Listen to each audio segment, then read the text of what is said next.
Begitu pernyataan ini keluar, meski masih ada keheningan di aula utama, namun sudut mulut banyak orang masih sedikit terangkat, menunjukkan cibiran sinis termasuk Feng Chang, ada sedikit keterkejutan di matanya, tapi Feng Chang tidak banyak bicara.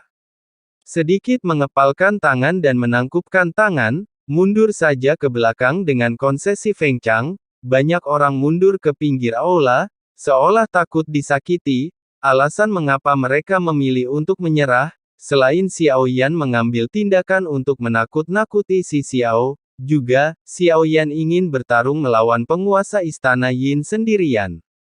Kemungkinan untuk mengalahkannya sangat rendah bagaimanapun, mereka membutuhkan begitu banyak orang untuk bergabung, dan tata formasi terlebih dahulu, hanya dengan begitu kita bisa menang. Xiao Yan ingin bertarung sendirian. Feng Chang juga memiliki keraguan di matanya.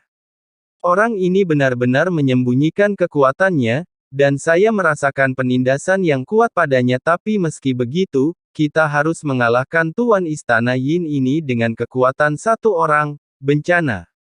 Feng Chang menatap lurus ke belakang Xiao Yan, menggelengkan kepalanya, dia memilih mundur ke jarak terjauh, begitu juga semua orang setelah Xiao Yan dikalahkan. Belum terlambat bagi mereka untuk bergabung dan saling membunuh, tapi saat itu, jika Xiao Yan juga terluka parah dalam pertempuran, orang seperti ini tidak akan membiarkannya begitu saja. Si Xiao kemudian mundur ke sisi Feng Chang, mata Feng Chang menjadi sangat dingin saat ini ketika itu menimpa si Xiao, ada niat membunuh yang lebih besar lagi. Orang-orang bodoh yang ceroboh, kemudian keluar dari tim orang idiot tidak diterima di sini. Feng Chang berteriak dingin dengan suara rendah. Si Xiao tidak berani mengatakan apapun, aku hanya bisa duduk bersila dan diam ke samping, untuk menyembuhkan lukaku. Tapi saat melihat punggung Xiao Yan, niat membunuhnya sangat kuat, berani menantang sendirian. Kamu benar-benar mencari kematian. Si Xiao mendengus dingin. Dia segera mulai pulih dari luka-lukanya, jika ada kesempatan, dia akan mengambil tindakan terhadap Xiao Yan tanpa ragu-ragu. Saat ini, hanya Xiao Yan yang duduk bersila di aula. Penguasa Bahuang Xuanzong yang kuat menyingkir Jin Dongming dan Long Biao segera menyusul Xiao Yan, aku penasaran bagaimana dia berani bertarung sendirian. Ternyata ada dua pembantu untuk langkah ke-6. Jadi bagaimana dengan dua langkah ke-6? Tidak ada formasi besar yang bisa membantu Tuan Istana Yin ini, tidak dapat dibunuh dengan 3 langkah ke-6. Penguasa Istana Yin adalah ahli pedang. Serangannya sungguh mencengangkan, ada tanda dari keluarga Ye di alisnya, dari zaman dahulu hingga sekarang pedangmu masih menempati peringkat pertama. Sepertinya aku tidak tahu nenek moyang keluarga Ye yang mana. Saya kurang beruntung dibawa pergi oleh klan Cimi. Tapi ilmu pedangnya diwarisi olehnya, pembicara bergumam dengan suara rendah. Setelah mengatakan itu, dia melihat ke arah langit di atas aula utama. Ada ribuan pedang yang tergantung di atas seluruh aula. Pedang itu sedikit bergetar saat ini, Xiao Yan juga memperhatikan dia, mengangkat kepalanya dan melihat ke atas, Xiao Yan sedikit mengernyit. Saat berikutnya niat pedang yang kuat menyelimuti dirinya seolah hatiku akan tertusuk oleh 10.000 pedang ini, dan keterampilan pertama dari Master Istana Yin adalah membunuh dewa dengan niat pedang. Saat ini, di depan Xiao Yan, sesosok berjubah putih berdiri, pedang di satu tangan, pedang di tangannya sepertinya mampu menebas keabadian, roh pedang telah hilang, satu pedang mencakup keabadian, memotong. Sosok berjubah putih itu mengangkat tangannya dan mengayunkan pedang. Bertatap muka dengan Xiao Yan. Xiao Yan tahu, bahwa semua ini adalah ilusi yang diringkas oleh niat pedangnya. Pada saat niat pedangnya datang, kehendak kuat Xiao Yan meledak membentuk kabut Qi, dan darah ini adalah keinginan aslinya, tubuh fisik yang kuat juga akan membuat Xiao Yan Ming menyadari konsep artistik Qi dan darah. Pada saat ini, yang dilawan Xiao Yan adalah konsepsi artistik Qi dan darah, yang diperoleh dari klon dewa asli.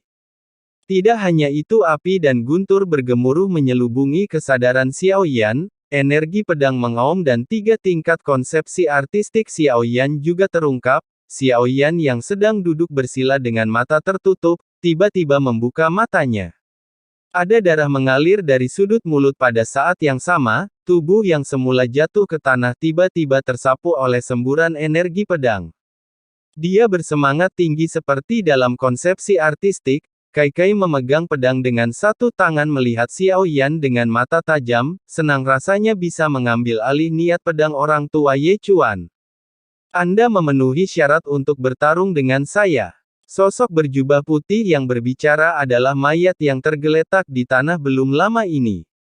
Sekarang adalah kebangkitan, dia bahkan sepertinya tidak ingat bahwa dia telah terjatuh.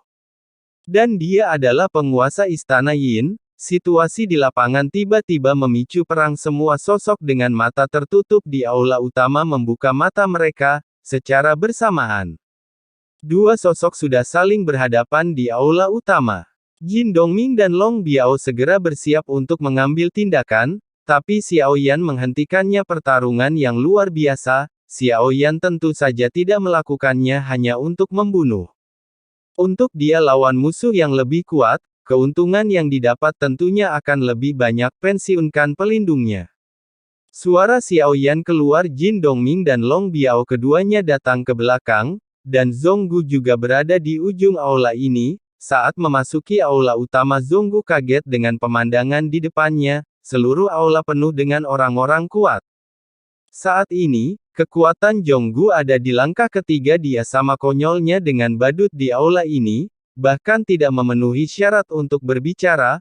Mata semua orang terfokus pada bagian tengah aula. Ye Chuan sepertinya berdiri diam. Faktanya, tidak ada satupun kaki yang menyentuh tanah. Ada lightsaber yang menjulang di kakinya. Berdengung. Saat matanya sedikit tertutup, pedang panjang berwarna putih giok di tangannya tiba-tiba meledak, dengan suara pedang yang mengejutkan. Energi pedang yang luar biasa menyapu langit, menyapu seluruh aula dalam sekejap. Fiuh. Tanda pedang dengan kedalaman berbeda-beda muncul di sekitar aula utama. Seolah-olah energi pedang, yang tak terlihat ada di mana-mana. Ye Chuan perlahan mengangkat tangannya. Pedang putih di tangan memiliki ujung yang tajam, mengunci Xiao Yan dari jauh. Energi pedang beriak di tubuh pedang. Ruang di depanku sepertinya telah dipotong menjadi beberapa bagian yang tidak beraturan. Xiao Yan menatap pedang putih di tangan Ye Chuan. Rasakan ketajaman energi pedangnya. Pakaiannya dibelah beberapa kali di beberapa titik. Tanda putih muncul di kulit. Mata Xiao Yan menyipit. Jika bukan karena klon dewa asli bintang 8 yang menyatu dalam sekejap, hanya energi pedang yang dipancarkannya bisa menyakitinya. Pedang yang sangat kuat. Untuk tubuh fisik saya saat ini selain takut akan racun, faktanya, jika dihadapkan pada serangan yang begitu sengit, ini juga merupakan tantangan besar. Xiao Yan bergumam, matanya menjadi sangat serius. Menghadapi Xiao Yan, Ye Chuan bahkan tidak punya omong kosong yang tidak perlu, hanya saja matanya dingin. Energi pedang meledak. Pedang putih di tangannya melambai ringan. Panggilan. Pedang ini nampaknya ringan, namun momentum yang tercipta mengejutkan semua orang di aula. Seolah-olah energi pedang tak kasat mata yang mengelilinginya mengembun seketika. Ditemani pedangnya berubah menjadi energi pedang setinggi 100 kaki. Ia meraung ke arah Xiao Yan, dengan cara yang hebat. Ini, Qianzansu melanggar duel. Kamu benar-benar dapat menampilkan keterampilan bertarung yang kuat, segera setelah kamu mengambil tindakan. Ini adalah keterampilan bertarung kuno Ye, keterampilan bertarung yang terkenal di dunia. Pedang Baizhang Qi semuanya putih seperti salju. Energi pedangnya sangat kuat, sehingga menakutkan. Seolah-olah itu telah menjadi kenyataan. Ruang di depan Xiao Yan itu seperti kue yang dipotong, menjadi beberapa bagian dalam sekejap. Sepertinya Xiao Yan akan dipotong-potong seperti luar angkasa.